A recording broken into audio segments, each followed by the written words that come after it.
Hello दोस्तों, स्वागत है आप सभी का हमारे चैनल टारगेट जीनियस में।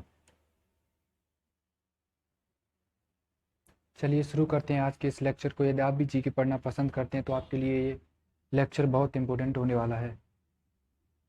Question number first, dash United kingdom से संसद के 7 सदस्यों का एक समूह था जिसे ब्रिटिश भारत के लिए संवैधानिक सुधारों का सुझाव देने के लिए गठित किया गया था। आपके पास ऑप्शन है फरेजन आयोग, हंटर आयोग, सार्जेंट आयोग, साइमन आयोग। इसका सही आंसर हो जाएगा साइमन आयोग। आगे चलते हैं। साइमन कमीशन यानी कि साइमन आयोग के बारे में थोड़ा सा जान लेते हैं। साइमन कमीशन ब्रिटेन के 7 सदस्यों का एक समूह था। 7 सदस्यों का समूह था जिसे 1928 में संवैधानिक सुधारों का अध्ययन करने और सरकार की सिफारिश करने के लिए भारत भेजा गया था। आयोग को मूल रूप से भारतीय वैधानिक आयोग का नाम दिया गया था। यह अपने अध्यक्ष सर जॉन साइमन के बाद साइमन कमीशन के रूप में जाना जाने लगा। आयोग पूरी तरह से ब्रिटिश सदस्यों से बना था जिसमें एक भी भारतीय सदस्य शामिल नहीं था। 7 सदस्य थे जिसमें एक भी भारतीय नहीं था। आगे चलते हैं। क्वेश्चन नंबर 2, वर्ष 2016 में ladies European tour ladies European tour जीतने वाली पहली भारतीय गोल्फर कौन थी? ये गोल नहीं है, गोल्फर लिखा हुआ है यहाँ पर दोस्तों।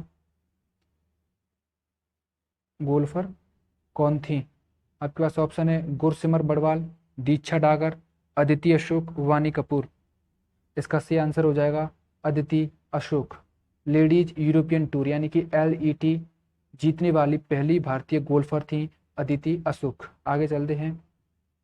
दीक्षा डागर 2019 में दक्षिण अफ्रीका ओपन जीतने के बाद यूरोपीय दौरे पर जीतने वाली केवल दूसरी भारतीय महिला बनी। यानी कि पहली थी अदिति अशोक जिन्होंने LET जीता यानी कि लेडीज यूरोपियन टूर जीता, और दूसरी थी दीक्षा डागर। पहले नंबर पर थी अदिति अशोक और दूसरे नंबर पर थी दीक्षा डागर। क्वेश्चन नंबर आगे चलते हैं। क्वेश्चन नंबर 3, भारत में प्रथम मुगल सम्राट कौन था? शाहजहां, अकबर, बाबर। अकबर 2 बार हो गया है दोस्तों, कोई बात नहीं है। इसका सही आंसर हो जाएगा बाबर। भारत में मुगल वंश का संस्थापक और प्रथम सम्राट बाबर था। बाबर ने 1526 में पानीपत की पहली लड़ाई में इब्राहिम लोदी को हराया और मुगल साम्राज्य की स्थापना की। बाबर ने एक किताब भी लिखी था जिसका नाम था बाबर नामा। बाबर नामा एक किताब लिखी थी बाबर ने। आगे चलते हैं।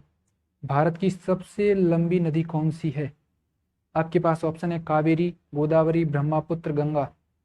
इसका सही आंसर हो जाएगा भारत की सबसे लंबी नदी गंगा है। मैं बात करूं इन चारों में सबसे लंबी नदी कौन सी है, जो कि ब्रह्मपुत्र है। बट भारत की सबसे लंबी नदी गंगा है, और इन चारों में हम बात करें जैसे कावेरी, गोदावरी, ब्रह्मपुत्र, गंगा, तो उसमें सबसे लंबी नदी ब्रह्मपुत्र है और भारत की सबसे लंबी नदी गंगा है। आगे चलते हैं। निम्नलिखित में से दुनिया का सबसे छोटा पक्षी कौन सा है? आपके पास ऑप्शन है finch, diamond fire, B hummingbird, robin. इसका सही आंसर है बी हमिंगबर्ड। दुनिया का सबसे छोटा पक्षी कौन सा है? B hummingbird. बी हमिंगबर्ड जिसे हेलेना हमिंगबर्ड के रूप में भी जाना जाता है, इस चिड़ियों की एक प्रजाति है जो कि दुनिया का सबसे छोटा पक्षी है। बी हमिंगबर्ड को हेलेना हमिंगबर्ड के नाम से भी जाना जाता है। चिड़ियों की यह एक प्रजाति है और ये दुनिया का सबसे छोटा पक्षी है। आगे चलते हैं। किस वैज्ञानिक ने पेंसिलिन की खोज की थी? ऑप्शन है Louis Pasteur, Alexander Fleming, Robert Koch, Ernst Chain. इसका सही आंसर है Alexander Fleming. Question number 7, Bhutan के राष्ट्रीय पक्षी का नाम बताइए। मागपई, मोर, तोता, काला कौवा। इसका सही आंसर है भूटान के राष्ट्रीय पक्षी का नाम पूछ रहा है, इसका सही आंसर है काला कौवा। क्वेश्चन नंबर 8, फ्रेंडशिप हाईवे जो चीन को निम्नलिखित में से किसके साथ जोड़ता है या जोड़ती है? फ्रेंडशिप हाईवे को मैत्री राजमार्ग के नाम से भी जाना जाता है। मैत्री राजमार्ग के नाम से भी जाना जाता है। ये चीन को नेपाल के साथ जोड़ती है। यदि वीडियो पसंद आए तो वीडियो को लाइक करें और चैनल को सब्सक्राइब करें। धन्यवाद।